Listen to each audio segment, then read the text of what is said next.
guys, good afternoon, good morning, even also good evening, pending the time that you are watching. Today I'm about to show you how you can convert a video clip into audio. As you can see, this thing really works, and you see that I always use frequently. The application that we are going to use today is no any other application than the commonly Xender. I mean this Xender that we always use frequently to transfer our files, documents, or our multimedia files. So we are going to use it to convert a video into audio. So now, before you do that, you need to launch your Xender application as it is here. So launch it and wait for it to open.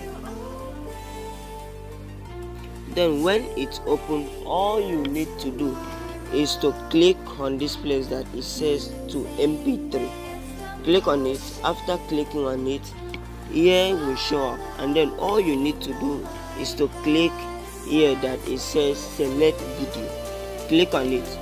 Then after clicking on it, choose the video that you want to select. Like in my own case is this video that I want. Tap on it, and then as you can see, it's converting it into video. Now here it is. Here is the first one. Now let me play for you to listen to it how it is. You work hard, you make money. Now that is just a video that I have successfully converted it into audio. Thank you very much for listening and watching. Pay attention. I hope that you have learned today. And before leaving, don't to like it and then give it a comment if you can. I really appreciate, and I will respond to the comment as fast as I can. Thank you very much, guys. Have a nice day.